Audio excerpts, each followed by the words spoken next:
दुष्ट कौवा और कौवी बहुत शैतान थे। वो हर समय दूसरे पक्षियों को उल्लू बनाकर उनका भोजन खा जाते।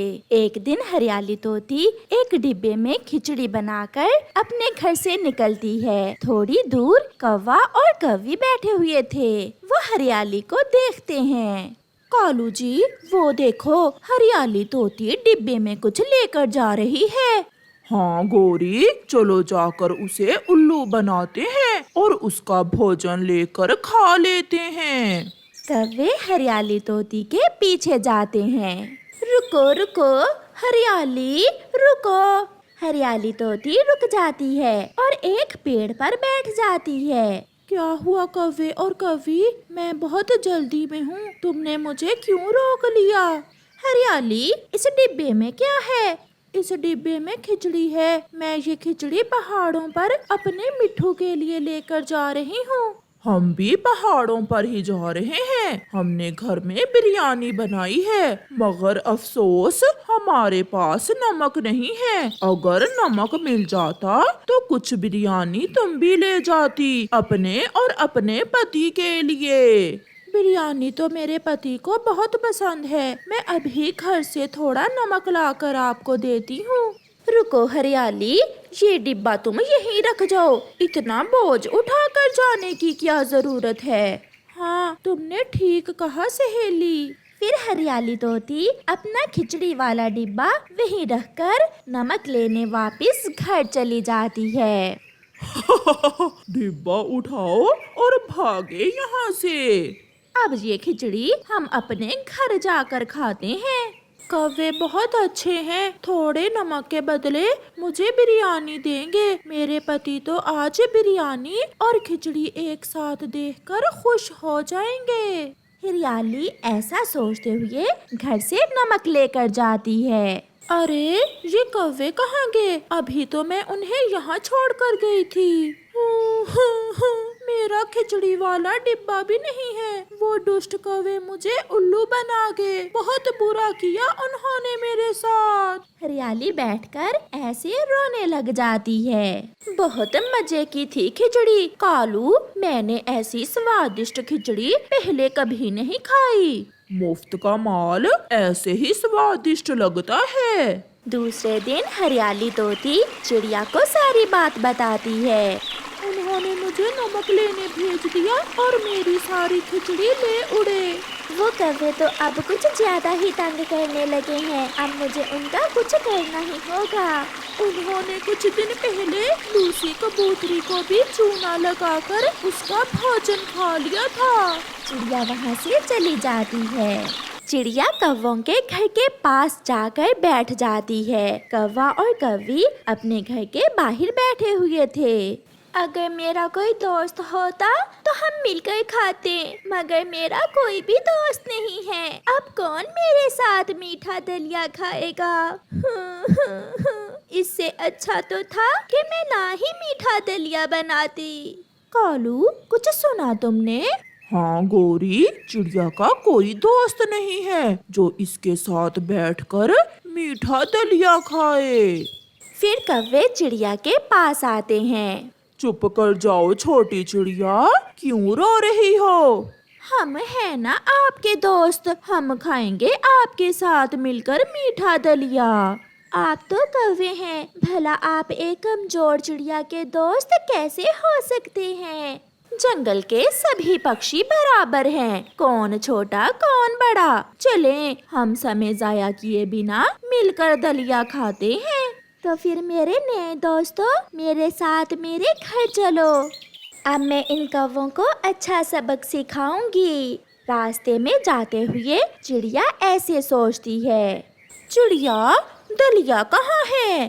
दलिया इस हंडिया में है। मैं तो भूल ही गई, जब मेरी माँ मीठा दलिया बनाया करती थी तो उसमें एप्पल भी डाला करती थी, मगर मैं तो एप्पल लाना ही भूल गई। चिड़िया, तुम चिंता न करो, हम अभी एप्पल ले आते हैं। मगर एप्पल तो किसान के खेत से मिलेंगे। हम चुरा लेंगे, हम अभी एप्पल लेकर आते हैं। कौवा और कौवी मीठा दलिया खाने के लालच में एप्पल लेने चले जाते हैं। किसान खेत में सो रहा था। कौवा और कौवी चुपके से किसान के एप्पल के बाग में जाते हैं और एक पेड़ पर बैठ जाते हैं। कौवा एक एप्पल तोड़ लेता है। किसान भी जाग जाता है। किसान भागता है और एक डंडा दूर से ही कौवों की तरफ फेंकता है। कालू कौवा तो एप्पल लेकर वहाँ से उड़ जाता है, मगर डंडा गोरी कौवी की पूंछ पर लगता है और वो गिर जाती है। कालू, मुझे बचाओ कालू। गोरी, अगर मैं तुम्हें बचाने आया तो मैं भी पिटूंगा। और चिड़िया का दलिया कौन खाएगा? मैं तो चला चिड़िया का दलिया खाने। तुम मार खाकर वहीं आ जाना। कौवा चला जाता है और किसान कौवी की अच्छी पिटाई करता है। चिड़िया चिड़िया, मैं एप्पल ले आया। गोरी कौवी कहाँ है? उसे तो किसान ने पकड़कर बहुत मारा। उसे छोड़ो, आप ये एप्पल दलिये में डालो और हम दलिया खाते हैं। कौवे भैया, जब आप गए तो मैंने दलिये की रेसिपी दोबारा पढ़ी है। ये देखें, इस रेसिपी में मेरी माँ ने लिखा है कि जब तक दलिये में मीठे मीठे अंगूर न डालें तो दलिये का स्वाद ही नहीं बनता। तो ये बात है। आप ये एप्पल काट कर दलिये में मिक्स करें और मैं अभी अंगूर लेकर आता हूँ। कौवा जल्दी से अंगूर लेने चला जाता है। कबूतरी और हरियाली तोती भी चिड़िया के पास आ जाती हैं। देखा, मैंने कैसे उन कौवों को उल्लू बनाया। चलो अब हम ये एप्पल खाते हैं। फिर वो तीनों एप्पल खा लेती हैं। गोरी कौवी भी मार खाकर किसान के खेत से उड़ती है। चिड़िया, एप्पल तो बहुत स्वादिष्ट था। कौवा भी क्या याद करेगा। अब तो हम कौवे के लाए हुए अंगूर भी खाएंगे। कौवा अंगूर ढूंढ लेता है और अपनी चोंच में अंगूर लिए जल्दी से चिड़िया के घर आता है। मैंने कर लिया चिड़िया, मैंने कर लिया। ये ले अंगूर और अब जल्दी से मुझे मीठा दलिया दें। सॉरी कौवे, मेरे दोस्त, मैं तो भूल ही गई। घर में पानी नहीं है। आप पानी ले आओ, फिर आराम से बैठकर मीठा दलिया खाएंगे। कौवा मटका उठाए पानी लेने चला जाता है। लूसी और हरियाली भी संदूक के पीछे छुपी बैठी थीं। वो बाहर आती हैं और सब मिलकर मीठे मीठे अंगूर खाते हैं। जब कौवा पानी लेकर आता है तो चिड़िया से कहता है, चिड़िया चिड़िया, अब मुझसे और इंतजार नहीं होता। जल्दी से मुझे दलिया दे दो। चल भाग यहाँ से, बड़ा आया मेरा दोस्त। दुष्ट कौवे, एक लगाऊंगी। हम सब ने मिलकर तुम्हें उल्लू बनाया, जैसे तुमने मुझे उल्लू बनाया था। कौवा निराश होकर वहाँ से चला जाता है। वो घर जाने से डर रहा था क्योंकि घर के बाहर उसकी पत्नी डंडा लिए उसका इंतजार कर रही थी। प्यारे दोस्तों, इस कहानी से हमें सीख मिलती है कि जैसा करोगे वैसा भरोगे। दूर किसी जंगल में सब पक्षी मिलजुल कर रहते थे। उसी जंगल में एक कालू कौवा और उसकी पत्नी गोरी कौवी भी रहते थे, जिन्हें अमीर बनने का बहुत शौक था। वो हमेशा यही सोचते रहते कि वो किस तरह जल्द अमीर हो सकते हैं। फिर एक दिन गोरी कौवी कालू कौवे से कहती है, पति जी, जंगल में बारिशों का मौसम भी आने वाला है और अब सब पक्षी अपना अपना घर भी बनाएंगे। क्यों ना हम पक्षियों को घर बनाने के लिए लकड़ियाँ बेचने का काम करें। गोरी, बात तो तुम्हारी ठीक है। सब पक्षी अपना घर बनाने के लिए हमारे पास ही लकड़ियाँ लेने आएंगे और ऐसे हम बहुत जल्द अमीर बन जाएंगे। तो फिर चलो कालू, हम आज ही जंगल से सूखी लकड़ियाँ इकट्ठी करके लाते हैं। फिर गोरी और कालू अपना कुल्हाड़ा उठाकर जंगल में निकल जाते हैं। ऐसे मौसम में उन्हें कहीं भी सूखी लकड़ी नहीं मिल रही थी। बहुत कोशिश करने के बाद उन्हें केवल एक ही सूखी लकड़ी नजर आती है। कालू, मैंने तो सोचा था कि ये काम आसान होगा, मगर इस काम में भी मेहनत करनी पड़ती है। लकड़ियाँ काटने का काम बहुत मुश्किल है। कालू और गोरी बैठे हुए थे कि वहाँ एक पक्षी आ जाता है। क्या आप लकड़हारे हो? तो और क्या, हम मोची हैं, देख नहीं रहे? हमारे पास लकड़ियाँ काटने के लिए कुल्हाड़ा है। मैं भी लकड़हारा पक्षी हूँ। मेरे पास पुरानी लकड़ियाँ हैं। मैं वो लकड़ियाँ बेचना चाहता हूँ। क्या आप मुझसे वो लकड़ियाँ खरीद लोगे? कितने में दोगे तुम हमें वो लकड़ियाँ? लकड़ियाँ पुरानी है और कीड़ा भी लगा हुआ है, इसलिए वो लकड़ियाँ मैं आपको आधी कीमत पर ही दे दूंगा। ये सुनकर गोरी तो बहुत खुश होती है। चलो चलो लकड़हारे, हमें वो लकड़ियाँ दिखाओ। फिर गोरी और कालू उस लकड़हारे पक्षी के साथ चले जाते हैं। गोरी, ये लकड़ियाँ तो बहुत पुरानी हैं। दाम भी तो आधे हैं। कालू, हमने कौन सा अपना घर बनाना है, दूसरे पक्षियों को ही बेचेंगे हम ये लकड़ियाँ। किसी को क्या पता कि लकड़ियाँ पुरानी है। मगर गोरी, कीड़े वाली लकड़ियों से बना हुआ घर जल्द टूट जाता है। तुम छोड़ो इस बात को, जब तक पक्षियों के घर टूटेंगे तब बात पुरानी हो चुकी होगी। फिर गोरी और कालू लकड़हारे को आधी कीमत देते हैं और घर से अपनी बैलगाड़ी लाकर वो सारी लकड़ियाँ लाद कर ले जाते हैं। कालू, तुम यहाँ बैठो, मैं सारे पक्षियों को बता कर आती हूँ कि हम घर बनाने के लिए मजबूत लकड़ियाँ बेच रहे हैं। चिड़िया और कबूतर को भी बताती आना। फिर गोरी वहाँ से चली जाती है।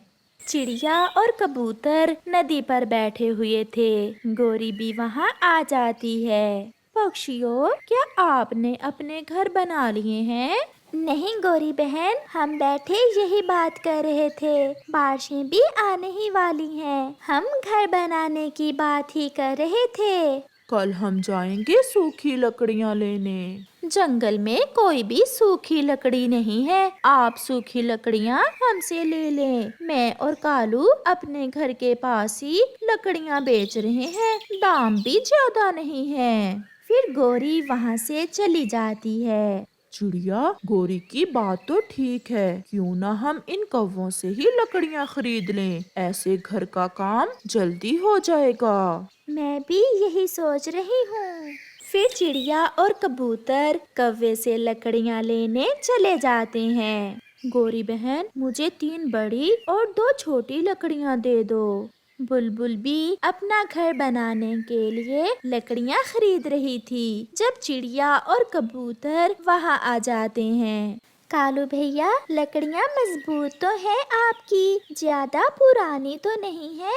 एकदम नई लकड़ियाँ हैं। इन लकड़ियों से बना हुआ घर कभी नहीं टूटेगा। घर बनाना बहुत मुश्किल काम है। अच्छी लकड़ियाँ देना हमें। इससे अच्छी लकड़ियाँ तुम्हें आसपास के जंगलों से भी नहीं मिलेंगी। फिर चिड़िया और कबूतर कौवों से लकड़ियाँ लेकर चले जाते हैं और अपना घर बनाने का काम शुरू करते हैं। फिर तो सभी पक्षी कौवों से लकड़ियाँ लेने आने लगे और कौवों की लकड़ियाँ हाथों हाथ बिकने लगी। मगर छोटे पक्षी ये कहाँ जानते थे कि दुष्ट कौवों की लकड़ियाँ तो पुरानी और कीड़े वाली हैं। 1 2 3 4 5 6। कालू, आज तो पूरे 900 का मुनाफा हुआ है।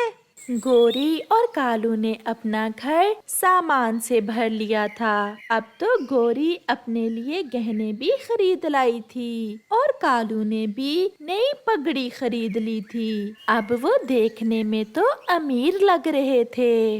मिठू राजा अपने बेटे का झूला बनाना चाहता था। मिठू कबूतर से कहता है, कबूतर, मेरे बेटे के लिए एक मजबूत और बड़ा झूला बनाओ। राजा जी, झूला बनाने के लिए लकड़ियाँ मैं कौवों से खरीद लाता हूँ। मगर उन्हें बता देना कि झूला बनाना है, लकड़ियाँ मजबूत और अच्छी हों। फिर कबूतर कौवों के पास चला जाता है।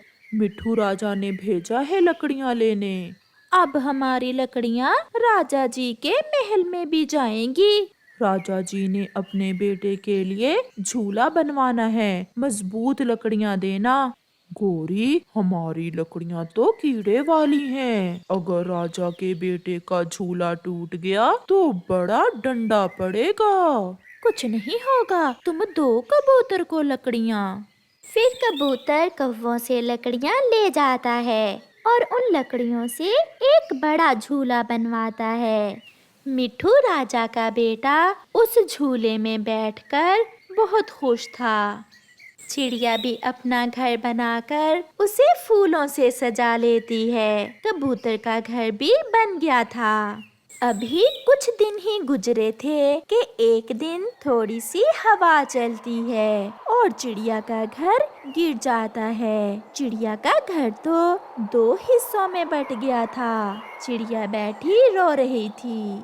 मैंने इतनी मेहनत की और उन कौवों ने मुझे खराब और कीड़े वाली लकड़ी दे दी। अब मैं क्या करूँगी? कबूतर भी वहाँ आ जाता है। चिड़िया, अगर आपका घर टूट गया है तो बचेगा मेरा भी नहीं, क्योंकि मेरा घर भी इन्हीं लकड़ियों से बना हुआ है।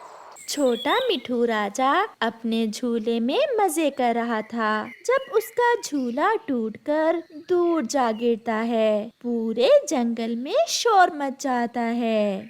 सैनिक गोरी और कालू को पकड़कर मिट्ठू राजा के पास ले जाते हैं। सब पक्षियों के घर भी टूट गए और मेरे बेटे का पंख भी घायल हो गया। इसका झूला टूटकर गिर गया। तुम हमें ऐसी लकड़ियाँ बेच रहे हो? राजा जी, बस थोड़ी सी गलती हो गई, हम बताना भूल गए। लकड़ियों को कीड़ा लगा हुआ है। राजा जी, झूठी है ये, मैंने पूछा था। आगे से इसने कहा कि मेरी लकड़ियाँ एकदम नहीं है। फिर मिट्ठू राजा कौवों को बड़ा दंड डालता है और उन्हें पिंजरे में कैद करवा देता है, जहाँ गोरी और कालू रो रहे थे।